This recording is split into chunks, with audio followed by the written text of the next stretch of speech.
Welcome to How Did I Get This Far? Each episode will tackle the basic skills and knowledge that we all completely missed learning. Soon enough, you'll stop having to ask yourself, how did I get this far? On this episode of How Did I Get This Far, we talk about scams. What are some signs that you might be getting scammed? And if you fall for one, what should you do about it? And why do scammers even exist? Are they just heartless thieves, or is there more to it? All that and more right now. Welcome to another episode of How Did I Get This Far, where we provide a secure space for you to learn valuable information without giving us your credit card number. Today's topic is all about different types of scams. My guest today is Rosie Okamura, a voice actor and singer-songwriter who has a popular YouTube page using her voice acting talents to prank scammers. Some of her YouTube videos have millions of views, which means many of us seem to relate to getting scammed. Welcome, Rosie. Hi, thank you for having me. Of course. So share with us, what made you start making these videos busting scammers? About a year ago, my mom got scammed actually by one of those tech Microsoft Windows pop-up scams where a window pops up on your computer using the Microsoft logo. So it looks like really legit and your computer starts beeping. For someone who doesn't know better, or even people who know a little bit, it's pretty scary. So it said she had a virus on her computer and to call this number, and she called and she believed it. And they had her sign up for a year subscription of antivirus software on her computer and to remove whatever was happening currently to her computer. So her computer was like beeping, she was freaking out, and she was like, I'll just pay it, whatever. And then, my sister and I had to go through and like change a bunch of her information because we're like, Mom, that's a scam.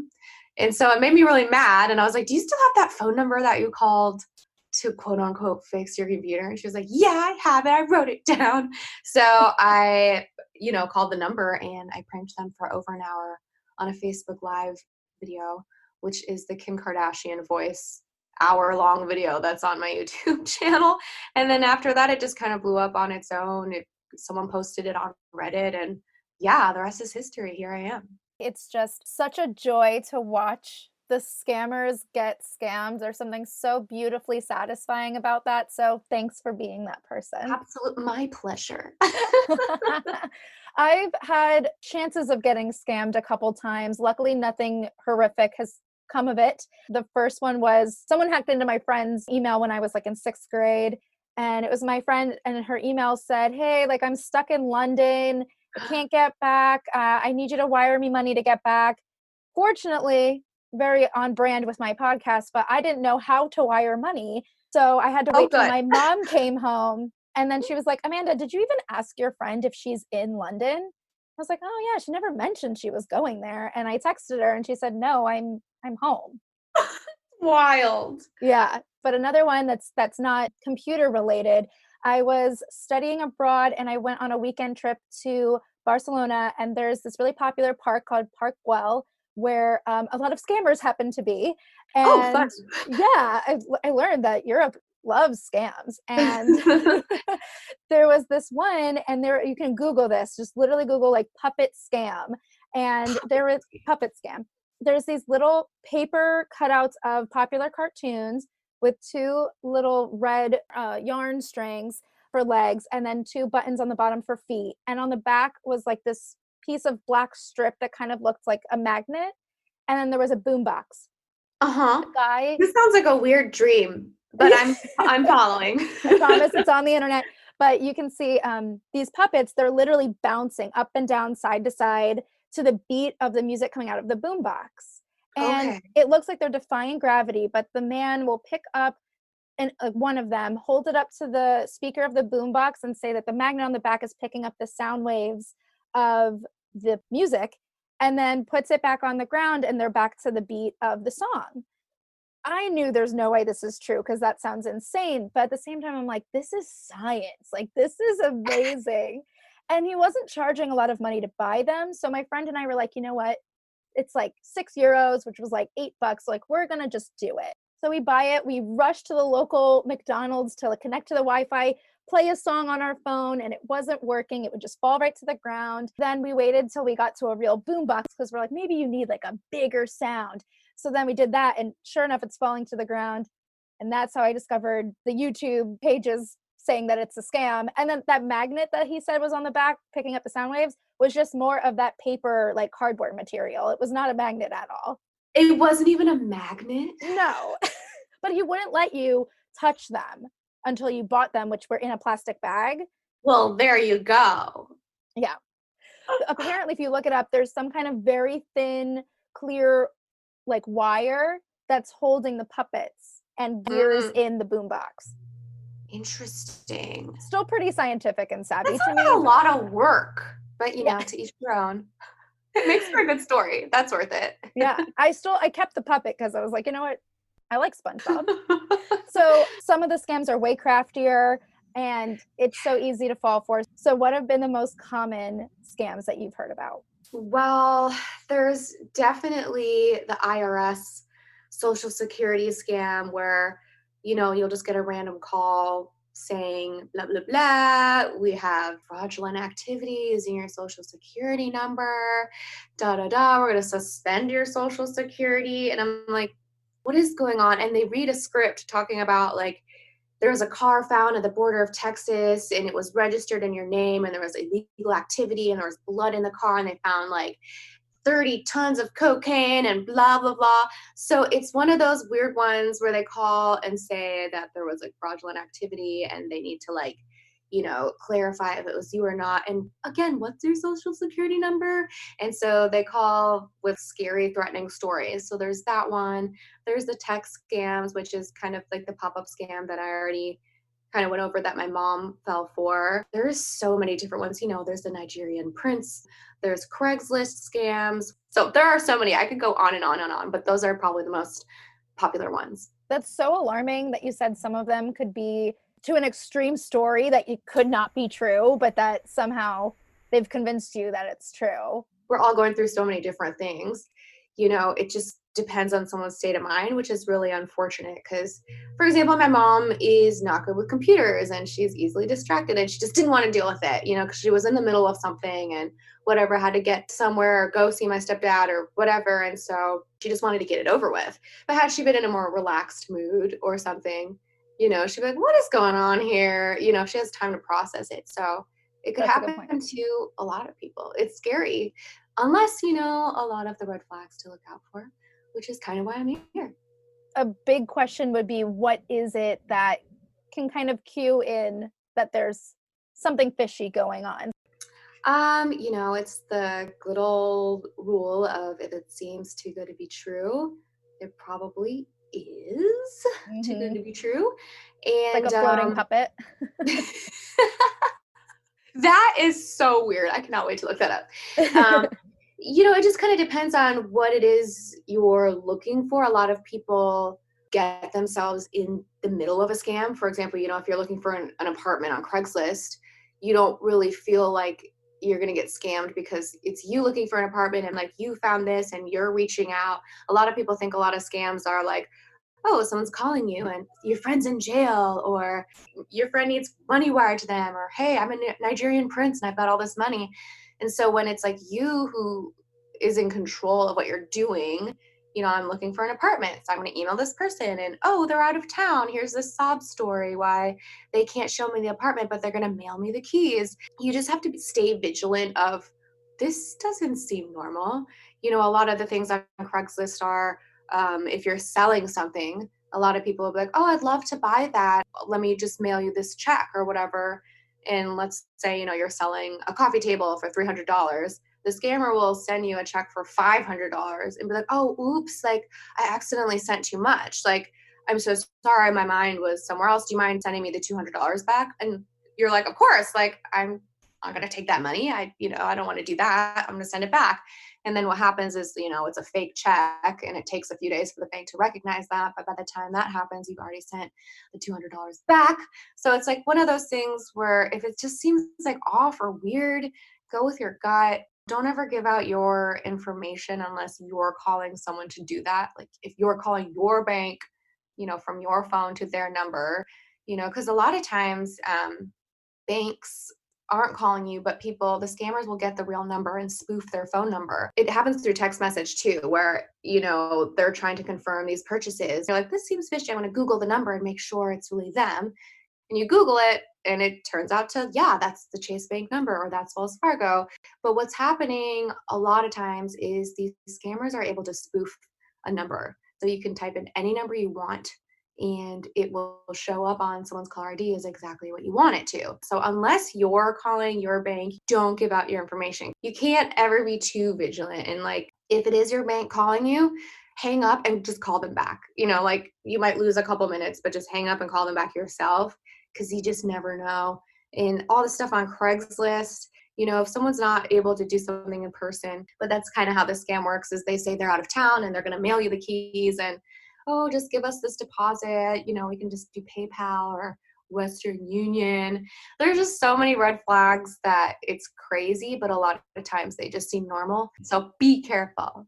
Yeah, I've definitely gotten a lot of emails from my banks or quote unquote from my banks that say, hey, like you haven't paid or something like that. And I'm like, no, I've been good with that. So something seems weird there. And then I'll click on the email and it'll be some weird long string of letters and numbers for an email address. I'm like, there's no way that a professional bank would ever do that. Yeah, that's something too. Like always click on the name because I'll get that too. And then it'll be like, Chase Bank Security at gmail.com. But they change the name like when you get the incoming email when it says who it's from. It says like Chase Bank because they put that as a first and last name. So just look in the details, man. That's good that you did that.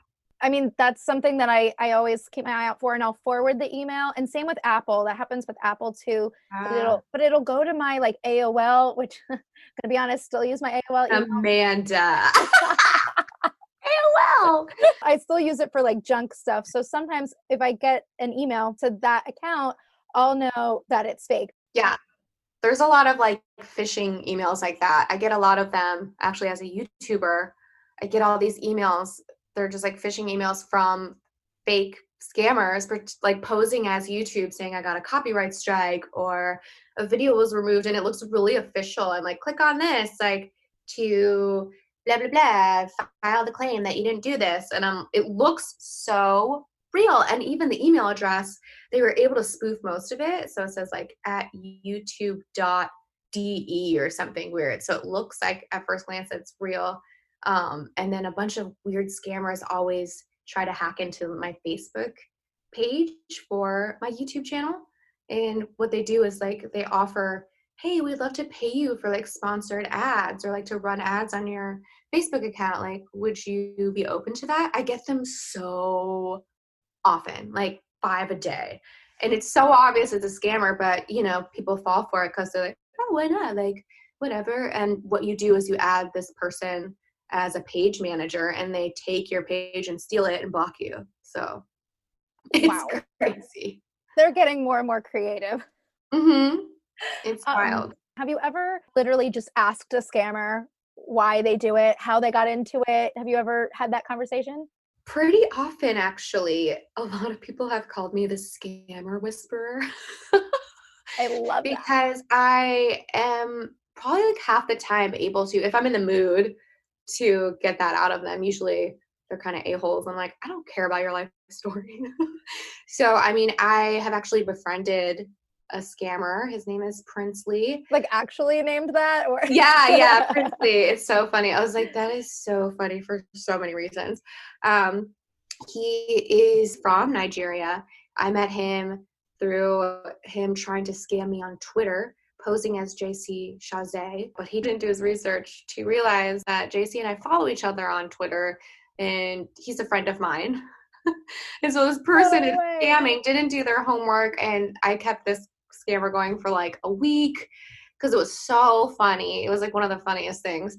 And, at the end I was like, I know you're scamming. Deep down, you're probably hurting and you're probably desperate or, I'm sure you're not this bad person. Like, why are you doing this? And, they kind of put up a fight like, nuh-uh, I'm really JC. And I'm like, stop. And so like I have been able to ask people, and a lot of it is desperation, and their friend told them like, hey, this works. Like if you ever really need money, like people in America are stupid and rich and, they don't need the money. Like a lot of scammers are under the impression that everyone in America is super rich and selfish and greedy. So they have this view of Americans. Well, some of us are, not me. But, they just have this view that America's full of money and we don't really need it. So they don't feel guilty because they think that we don't need it. So they don't realize that a lot of us are poor. People aren't really as rich as they think. But yeah, a lot of it's just desperation. And I've straight up just asked people on the phone in the middle of like a live stream, like, why are you doing this? Like, don't you feel guilty? And a lot of them are like, yeah, I don't have a choice. Like, there's not any work for me here. And another time I asked one, they didn't realize they were like a student and they got the job online.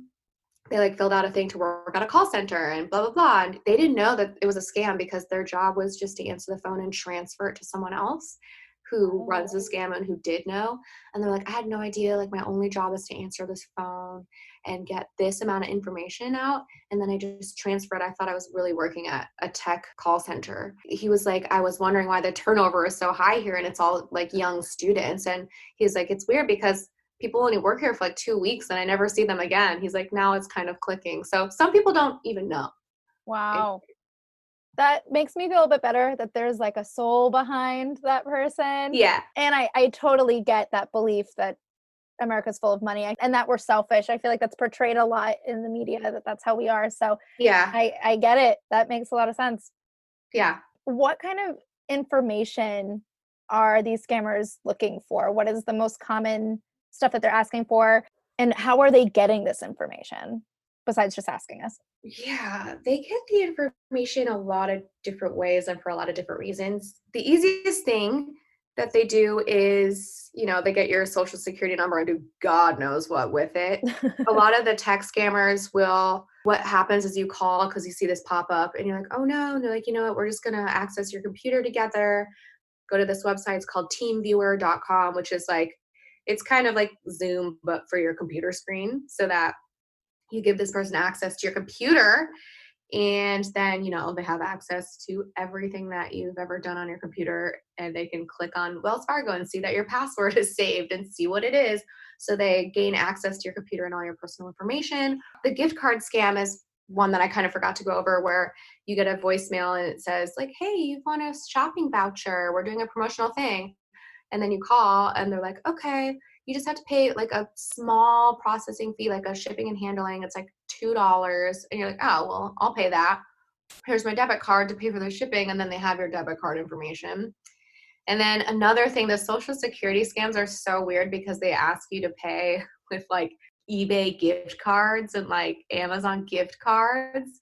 And they do that for the IRS scams too. And people our age have fallen for it. It's wild. Like I have a really close friend who got, an Apple iCloud scam. And they're like, okay, well, you're just going to have to pay us with Apple gift cards.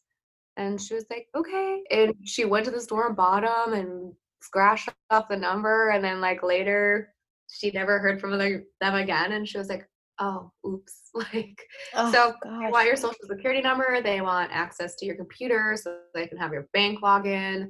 They want your debit card information, your first, middle, and last name. They want your birthday. And then they want eBay cards, which is but Princely told me those eBay cards sell for cash in his country. And so if you have those, like, it's as good as money. Wow. Mm-hmm. Yeah, I was thinking like, oh, I guess like yay for getting Apple gift cards, but then what? Are they just waiting to buy Apple products? No, they're selling them. Mm-hmm. If you think you've been scammed, what is the right thing to do? Should you be reporting it? Do you call 911? Should they just call you and have you scam them back?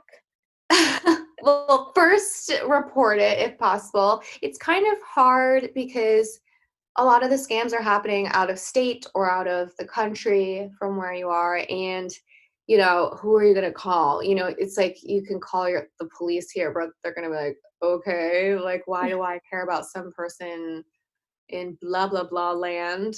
What am I going to do about it? And there's even a documentary on BBC featuring one of my friends on YouTube, Jim Browning, and he was able to like hack into these scam centers and he got in touch with local authorities there to let them know. And they're like, there's really not much we can do. So there are ways to report things. Like if you go to USA.gov, there's a place online to report like internet fraud and scams and stuff. So I will always do that first and report accounts and save screenshots of stuff just because you never know.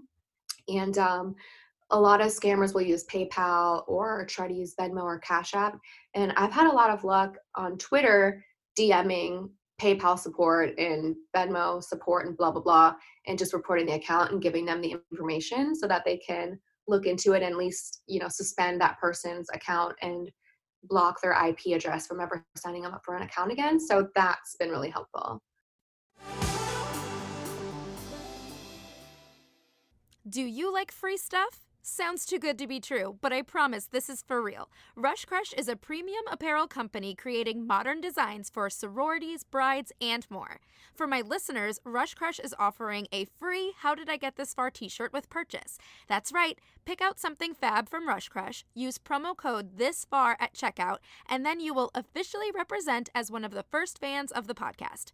Again, just go to www.shoprushcrush.com, select at least one item at $10 or more, and get a How Did I Get This Far t-shirt free with code THISFAR this far. Additional details in show notes.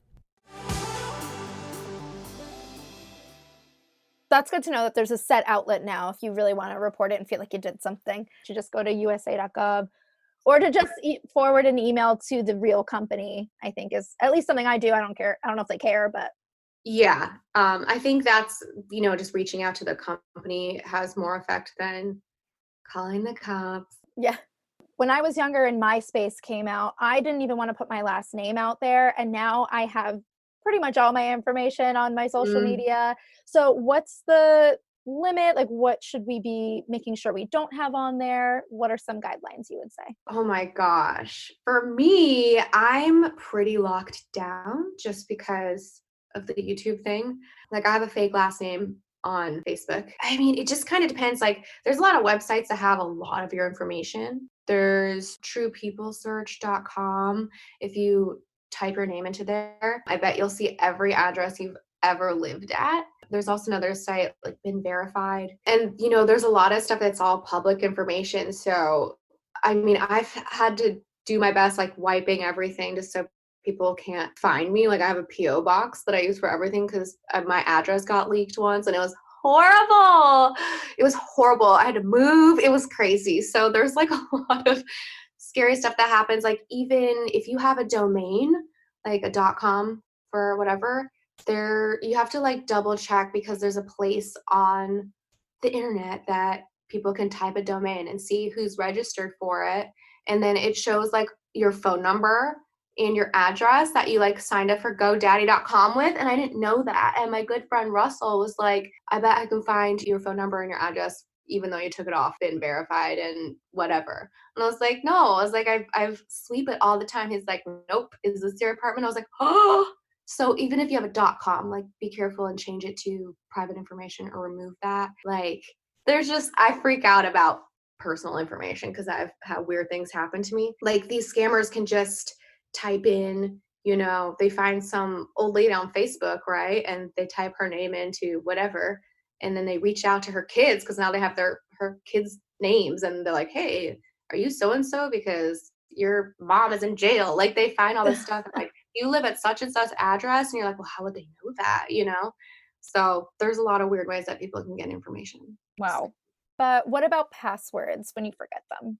So there's password managers, which I really recommend. So I use Dashlane, which is a password manager, and you have like a main mommy password for all of them, and it just kind of generates passwords for you and changes them for you. You just have this main password that you can just never give out. And if you don't have a password manager, just, change them like monthly. Don't ever use the same password for everything, which is hard because it's like we all do. Like I'm not gonna remember 30 different passwords for other stuff.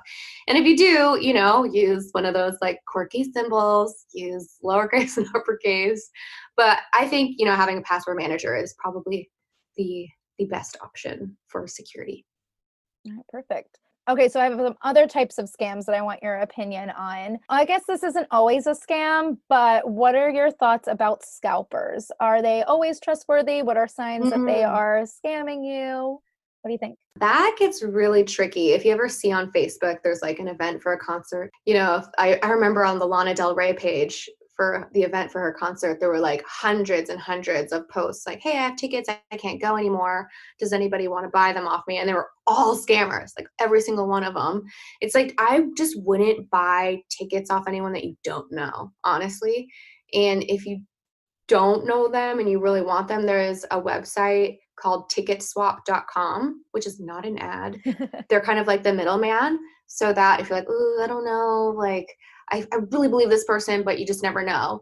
You could do it through Ticketswap, and they're able to verify everything for you to make sure everything's legit on both ends, so that if you're selling, you can for sure know that you're getting paid, and if you're buying, you can know for sure that the tickets are real. So you kind of just go there to do the transaction, and that will save you every time. So but as far as scalping goes, like anyone who's like price gouging and stuff like that, which is like, you're not even supposed to do that. People who like make up sob stories like, oh no, my so-and-so died. I can't go to this concert, blah, blah, blah.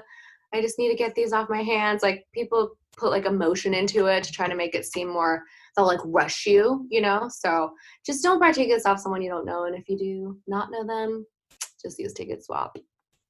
Fair enough. Yeah. And then on top of the scam, the chance of the scam of the ticket not being real or whatever the case is, even if you do get the ticket, sometimes events or whatever it might be, the tickets are non-transferable. So you might get their tickets with their name on it and they will not get accepted.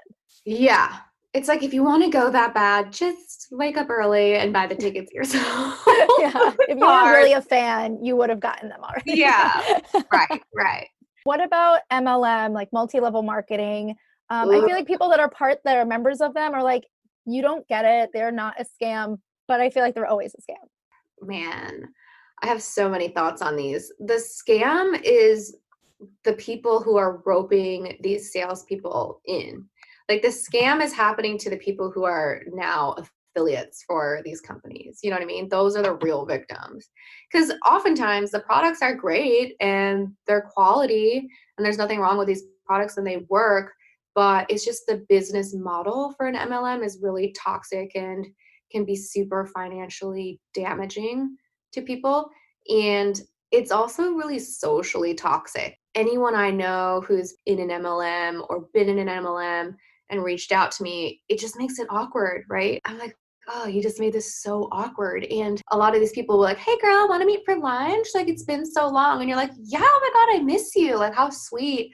I haven't heard from you in so long. And you meet up for lunch and it's all this big trap to buy these essential oils. And you're like, what? This is so mean. I thought you wanted to see me for me. Right.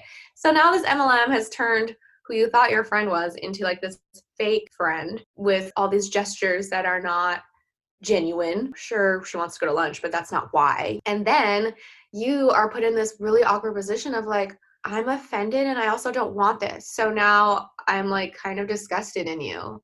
So then there's like this whole toxic relationship based on this horrible business model. I do not support the MLM business model. I hate it. And there's this like money loom thing going around right now. I'm sure you've seen that. If you've like been on Instagram or Facebook lately, it's this pyramid scheme of like, everyone give $100 and the person in the middle gets $800. And then you branch off and make your own group and recruit more people. And eventually you'll be moved into the middle and get $800. If you Google airplane scam, it will explain all of it. And it's a Ponzi scheme. Obviously, it's like these people have to recruit more and more people. And then once those people can't recruit more people, they lose their $100 and never get their money back. Wow. So I know you mentioned Ponzi scheme. I'm assuming based on what you said, it has to do with recruiting other people, but what exactly is a Ponzi scheme? I mean, I'm pretty sure it's just another word for pyramid scheme, right? So it's like you have to buy in to participate in it. And then in order for it to work, you have to keep recruiting people and keep recruiting people and keep recruiting people. And then it just branches out and branches out. And then, you know, the people at the top keep getting paid. And then the people where it trickles down to are just getting completely left over. It's crazy. Got it. Okay, so just circling back to scammers, when you're talking to someone that you can kind of tell is a scammer, what are some things that you should do in that moment? Should you just say, "Hey, I'm not interested," and hang up? Should you ask them questions about what's going on? What would you suggest? I would just hang up. Like, a lot of people are like, "How do you do what you do? And, how do you keep them on the phone for so long?" I wanna do it, and I'm like, "Listen, I use a masked number and a VPN, and I never like, I would never use my actual number to do any of that because some of these scammers are really smart and connected, and it's just like, you never know what they're capable of. So just hang up and tweet me their number, and I'll do it for you." Okay, perfect. Good advice, because I've noticed more and more of my friends have decided to take it upon themselves to keep the call going and try to scam them. But Yeah. it's nothing compared to the level that you can do, especially with your voice. So, There is an app called RoboKiller that I actually have answer bots on. So it's an app for smartphones that will block spam and scam calls. And what it does is it plays pre-recorded answer bots that carry on a conversation for as long as possible. And I have some recordings on there, and it's really funny.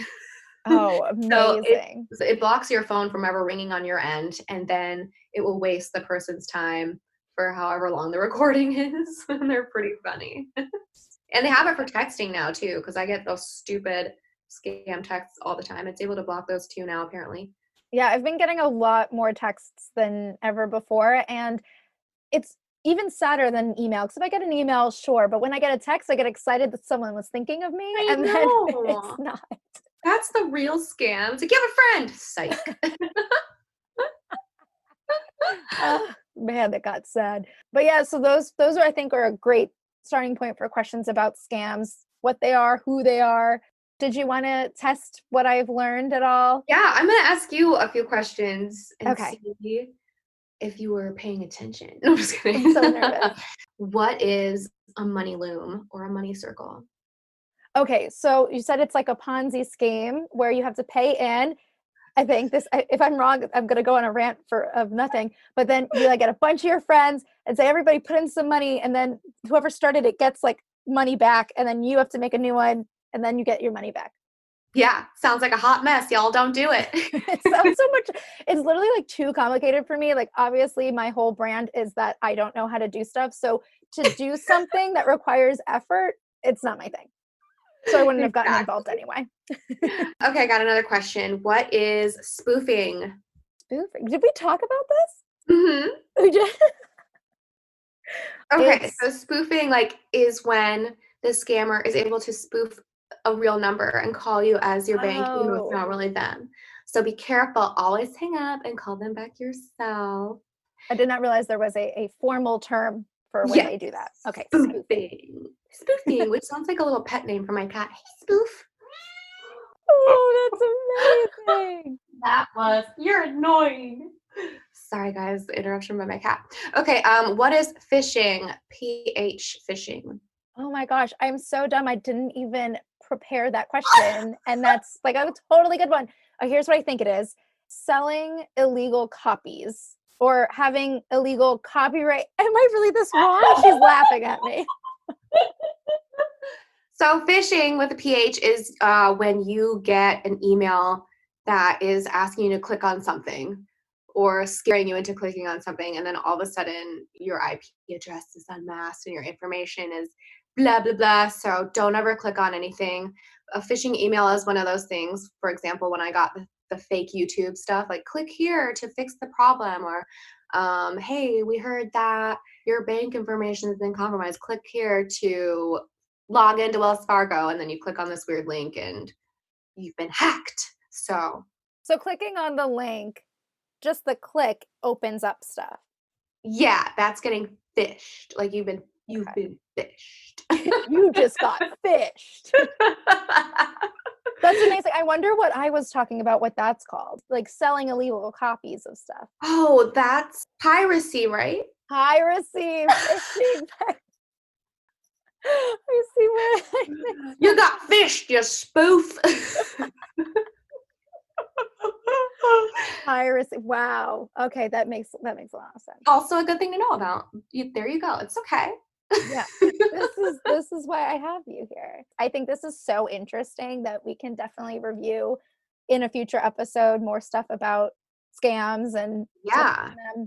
And if anyone has any numbers, you can tweet me at IRLrosie or find me on YouTube if you just type IRLrosie or scamming the scammer, we'll bring it up too. Yeah, and let me tell you guys, you will not be disappointed. They are so entertaining. This is the reason that I reached out to her was because these videos are, you can't miss them. They're so good. You're nice. Well, A little spoof. is that my new pet name? Yeah. I love it. Well, thank you so much, Rosie. Thank you so much for having me. Yes. If there is a basic task or aspect of life that you cannot grasp, or if you want to learn more about this topic, email howdidigetthisfar@gmail.com and tag at howdidigetthisfarpod on Instagram with your helpful hacks. Finally, please give the podcast a rating and review so the show can continue tackling more struggles. But that's as far as we will get for now. I'm Amanda Ogan. Thanks for listening.